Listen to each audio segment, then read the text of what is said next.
Angers, en 1794, le sergent-major Delemare fait évader mademoiselle de Pagis, qui venait d'être condamnée pour conspiration contre la République et était conduite avec sa mère au champ des martyrs. La comtesse fut exécutée et sa fille épousa le beau militaire qui l'avait sauvée. En 1810, ils ont un fils, Prosper, estropié des deux bras dès sa naissance, qui ne reçoit aucune instruction, mais apprend à se servir de ses pieds aussi adroitement que les autres de leurs mains. Il a appris à écrire avec les pieds et puis à manipuler les objets jusqu'au moment où il a même une certaine adresse, puisqu'il s'est permis de faire des tours de passe-passe en quelque sorte. Eh bien, il présentait des numéros de fantasmagorie. Il avait d'abord, je pense, une sorte de lanterne magique, vous savez, il projetait des images, et puis ensuite il faisait des tours. Alors il y avait les boules diaboliques, c'était des tours d'adresse, la montre en prison et mise en liberté, la pilule du diable, tour de société, la houlette du berger, expérience magnétique, la tabatière miraculeuse, les 12 jeux de cartes réunis, tours surprenants. Je pense que dans ces jeux de cartes, il faisait sortir certaines cartes, les cachait et les trouvait miraculeusement, si l'on peut dire. Il a présenté un spectacle à Paris et il a une attestation donc du physicien du roi qui reconnaît que ce spectacle valait la peine.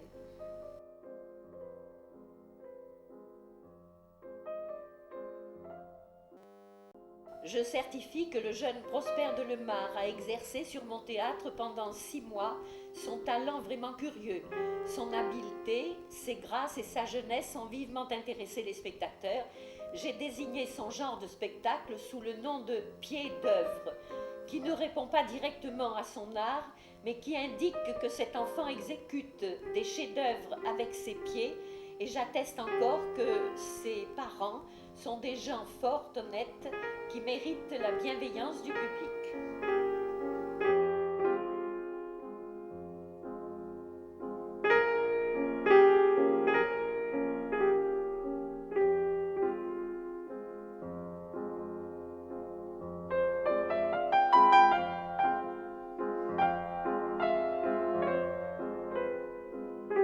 C'était un genre de tournée, en quelque sorte, qu'il faisait en présentant donc son spectacle. Mais au départ, il était seul. Il a monté en 1848 un spectacle de marionnettes avec toute la famille. Il jouait dans des halles, des remises, des salles de bal, quelquefois même à la campagne dans des hangars où il trouvait de la place et un public qui acceptait de le recevoir. Donc c'est avec ses deux fils, Jules et Henri, qu'il présentait les spectacles de marionnettes. Et puis, petit à petit, étant donné qu'ils se sont mariés, alors les femmes sont entrées dans la troupe, les voix des personnages féminins, c'était beaucoup plus logique que ce soit vraiment des femmes qui les interprètent. Bon, les femmes faisaient les costumes, mais je crois que c'est Prosper qui avait le don d'abord de sculpter un petit peu une tête, une main, enfin ce qui était nécessaire au spectacle. C'est à la fin du siècle, vers 1885-90, qu'ils ont introduit vraiment des personnages pour jouer des petits sketchs. Ils n'étaient pas très nombreux à cette époque, donc c'était des sketchs à 3-4 personnages, pas davantage. Alors je pense qu'ils sont d'abord partis des sièges, parce que la plupart du temps, quand ils jouaient dans des remises, dans des salles, c'était des bancs de bois, et ils ont dû acheter des chaises, c'était beaucoup plus confortable pour le public. Et puis, ensuite, ils ont commencé à construire des gradins, en quelque sorte, quelque chose qui permettait aux spectateurs d'avoir une vue de toute la scène, jusqu'à ce qu'ils aient les moyens alors d'acheter Je pense que ça a commencé par une roulotte dans laquelle ils ont mis leurs décors. Alors les décors, c'était la plupart du temps une toile qui faisait la hauteur de la scène et qui était roulée, donc ça ne tenait pas beaucoup de place. Alors dans cette caravane, on a mis on a mis certainement au départ d'ailleurs des costumes et beaucoup d'autres choses. Petit à petit, ils ont acheté une autre caravane et puis ainsi de suite, ils ont agrandi et construit alors vraiment un théâtre par la suite.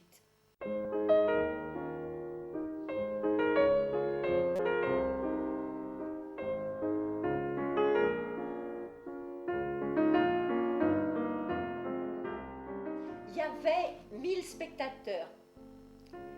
La scène faisait 12 mètres sur 15.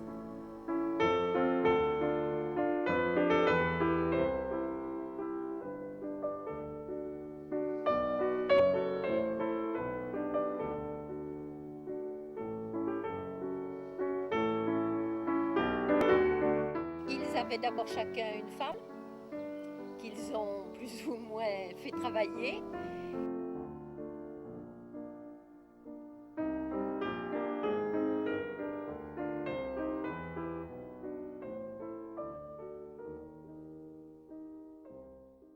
La troupe se composait en principe d'une vingtaine d'artistes. Parce que les pièces de cette époque étaient le Juif errant, c'était Joseph vendu par ses frères, on ne pouvait pas jouer ça avec 4 ou 5 personnages. C'était indispensable d'avoir une troupe d'une vingtaine d'artistes.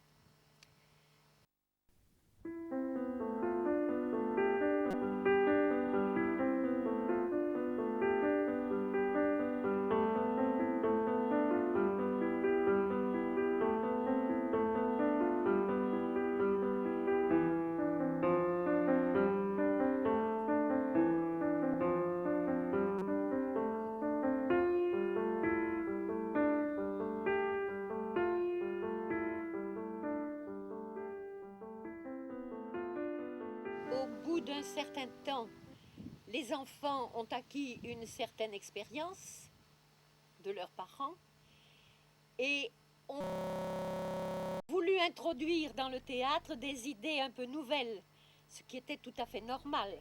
La génération qui suit les parents, dans tous les cas d'ailleurs, que ce soit dans le théâtre comme dans le commerce, comme dans n'importe quoi, veut apporter quelque chose de nouveau.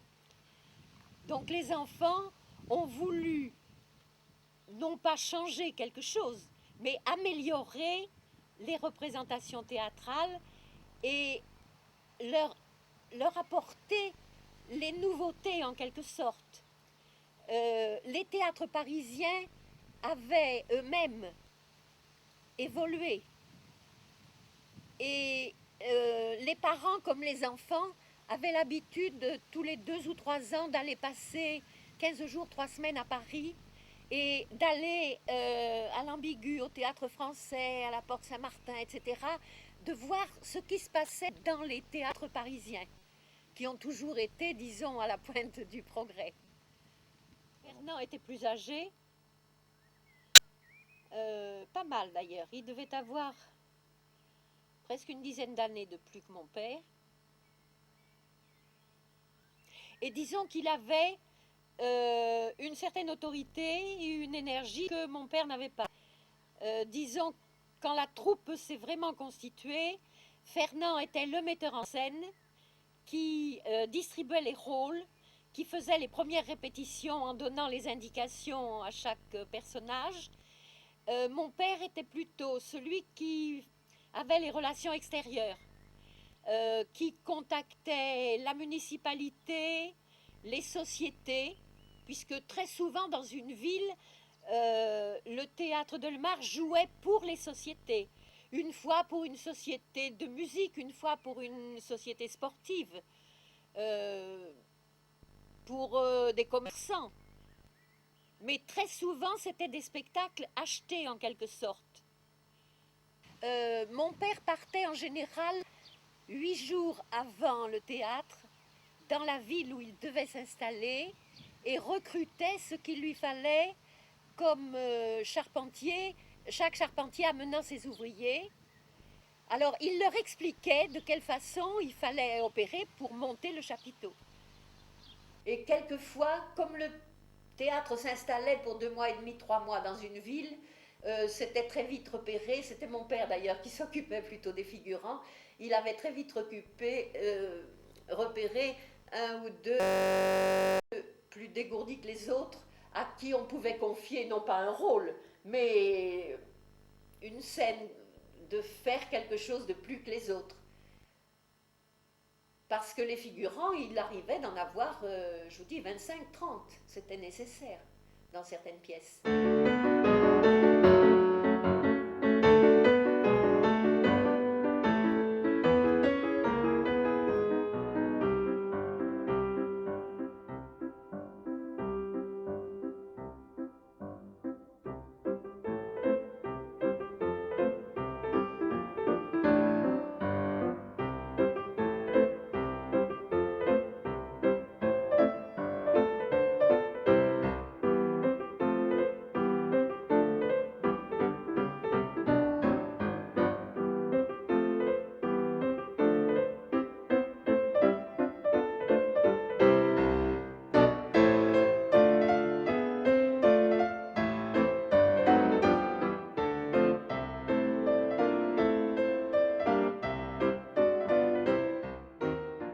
Alors, le premier tableau, le rideau se levait, il y avait des petites danseuses qui s'exerçaient un petit peu sur pointe à prendre le pied, le lever, et elles regardaient par le trou sur le rideau de scène. Côté artiste, il y a toujours un petit regard sur la scène, sur la salle. Et une petite danseuse disant à l'autre, est-ce que le duc est là ce soir? Oui, oui, oui, n'aie pas peur, il sera là, tu peux compter, après le spectacle, il va t'inviter, c'est certain. Et ainsi de suite, vous voyez. Et puis, le régisseur venait sur scène, frappait les 3 coups, et le rideau se levait. Et les spectateurs voyaient en face d'eux, alors, une autre salle, avec des gradins, c'est-à-dire qu'il y avait des spectateurs à la hauteur de la scène, et ensuite il y avait des loges, et puis même des promenoirs tout à fait en haut. Et l'astuce était de mélanger des personnages réels avec des personnages découpés dans du bois en général. Alors on voyait une dame agiter un éventail, un monsieur se moucher, 2 autres discuter, donc l'apparence d'une salle en face de la première. Après ce tableau-là, d'ailleurs, c'était l'entracte, parce que comme il y avait énormément de choses à déplacer, il y avait on appelle ça un praticable au théâtre. C'est une partie surélevée. Il y avait des sapins découpés sur le côté. Il y avait donc ce praticable qui était censé être un tas de neige. Et Bonaparte entrait avec son état-major, quelques officiers, montait sur ce praticable et les soldats défilaient, passaient devant et tournaient derrière les sapins. Et puis un petit peu plus haut, il y avait les mêmes personnages découpés. Et puis tout à fait au fond, mais à la fin seulement de l'acte, on voyait les mêmes qui étaient dans la neige tout à fait en haut, au 3e plan. Ça, c'était la fin du rideau du premier acte. Les frères de Lemar viennent de monter La Petite Caporale, une autre pièce à grand spectacle de messieurs Gors et Darlet qui compte 21 tableaux dont 3 ballets. Je dois dire tout de suite que la représentation de cette pièce est en tout point parfaite. Les décors surtout, dus à l'excellent artiste qu'est monsieur Esser, sont remarquables. Notamment les tableaux du théâtre à l'envers, donc la salle en face du théâtre à l'envers, du passage du Mont-Saint-Bernard, avec une figuration nombreuse, et de la cavalerie sur scène, et la bataille de Marengo très artistique. Ça, c'était au 3e acte. Comme la fois précédente, l'excellent orchestre symphonique de M. Doucet s'est fait entendre aux entr'actes et pendant les changements de décor, dans des morceaux choisis et adéquats à la pièce, et à ce sujet, il y a lieu de féliciter M. Doucet pour son remarquable solo de violon à l'ouverture du 2e acte. Oui, il y avait toujours dans les pièces à spectacle, c'est-à-dire les pièces du samedi et dimanche, 8 musiciens à l'orchestre qui jouaient entre les changements de tableau et aussi au passage où c'était nécessaire. Les 3 ballets, le ballet de l'amour, la tarentelle et le ballet des muscadins furent très applaudis, mais le premier surtout a été exécuté avec art dans un décor admirable et avec le concours de la toute mignonne Irène Deliated, danseuse étoile de 10 ans du théâtre du Châtelet. Ce charmant petit rat a montré beaucoup d'intelligence et un goût sûr de la danse qui font bien augurer de l'étoile que deviendra certainement la petite Irène. Ah, moi je l'admirais cette petite, c'était ma vedette. J'étais gamine, j'avais 5 ou 6 ans, j'admirais la petite Irène. L'interprétation d'un ensemble parfait et de la plus grande homogénéité est digne de tous les éloges. Rôle bien su, évidemment, personnage bien campé et le brio nécessaire à ce genre de pièce. Monsieur Franz, à qui incombait le rôle écrasant de Cassoulas, a su faire de ce personnage prétentieux, vantard et froussard une figure bien au point et qui marque dans la carrière de ce bon comédien. Avec quelle simplicité ce Marseillais bavard dit les pires énormités et quelle allure, quel accent impeccable et soutenu. C'est du beau talent cela, monsieur Franz, et vous méritez les plus vifs compliments. Eh bien, monsieur Franz, c'était un comédien que mon père est allé engager à Paris. De temps en temps, mon père allait à Paris, allait à plusieurs théâtres et engageait des artistes pour son théâtre. Et ce monsieur Franz était à l'Ambigu. Et à l'entracte, mon père est allé le voir et lui a dit, écoutez monsieur, j'ai un théâtre en province, nous allons de ville en ville, nous restons 2 mois et demi à 3 mois dans une ville, est-ce qu'éventuellement vous accepteriez? Et alors monsieur Franz lui a répondu, mais avec toujours la même pièce? Mon père a dit, ah non, le mardi c'est le vaudeville, lundi c'était toujours relâche, pour tout le monde, et pas de répétition. Le mardi c'était toujours vaudeville ou comédie drôle. Mercredi, il y avait des répétitions, mais pas de spectacle. Jeudi, c'était en principe la comédie fine, genre comédie française. Vendredi, relâche. Samedi, dimanche, alors soit pièce à grand spectacle, soit opérette, parce qu'il y a eu des artistes, je ne sais pas, je vous en ai donné, je crois aussi, dans des prospectus, on faisait venir des artistes de la Gaîté Lyrique, etc., pour jouer les rôles principaux, et la troupe ne faisait qu'encadrer les artistes qui étaient là en représentation. Et quand mon père lui a dit, donc, mardi, il y avait un spectacle, jeudi un autre, et samedi, dimanche, un troisième, il a dit, mais je pars, mais tout de suite, voilà 800 fois que je joue le même rôle, j'en ai ras-le-bol. Et ce monsieur Franz est venu à la maison. Un soir, après le spectacle, mon père l'a appelé et lui a dit, écoutez, monsieur Franz, c'est la première fois depuis que vous êtes chez moi que ça arrive, il était là depuis des années, vous avez trop bu? Et Franz lui a répondu, monsieur Lucien, il l'appelait Lucien, mon père, je voudrais bien que ce soit ça. J'ai peur malheureusement que j'ai autre chose. Et le lendemain, il ne pouvait plus parler.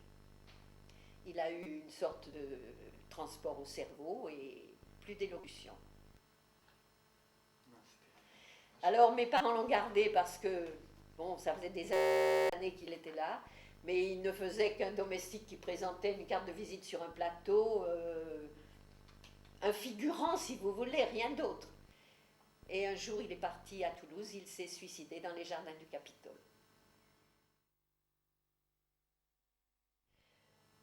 Bon, il y avait donc cette petite caporale, il y avait les Saint-Sous de la Varède aussi. Vous avez le décor ici.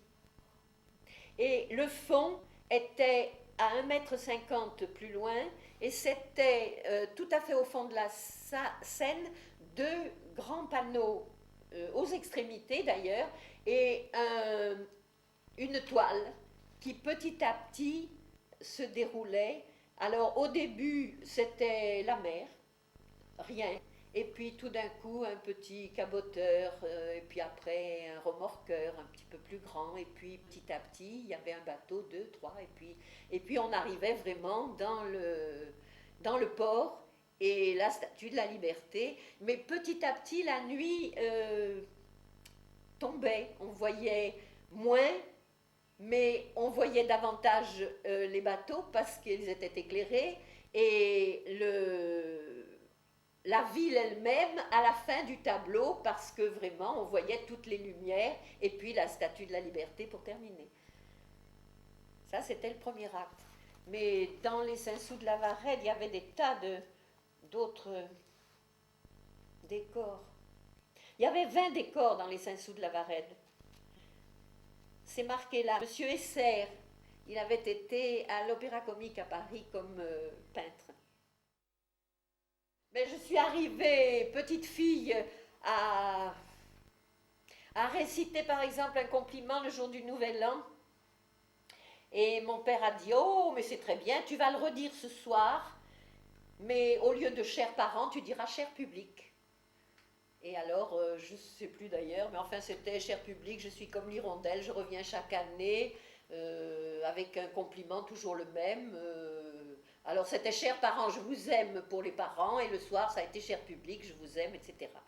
Et j'ai eu beaucoup de succès, évidemment, j'ai été très applaudie, et le lendemain soir, je n'avais rien à faire, c'était plus le Nouvel An, mais mon père a entendu le public rire et des applaudissements un peu clairsemés, et il a regardé, et il a vu sa fille devant le rideau qui était en train de faire des petites singeries, il l'a attrapée par le fond de la culotte, et j'ai eu droit à une fessée maison.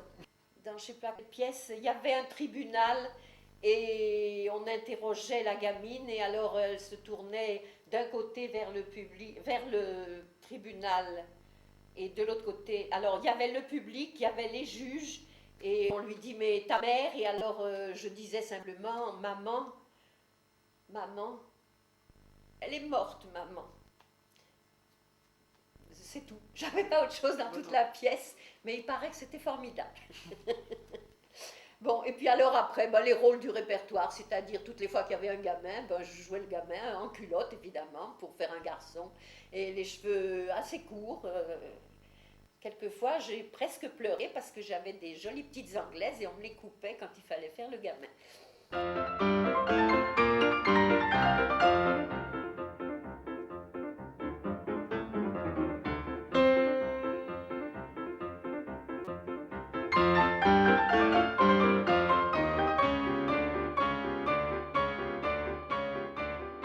Pour toute la famille, et encore aujourd'hui, à 86 ans, c'est ridicule, mais je suis Lulu pour toute la famille.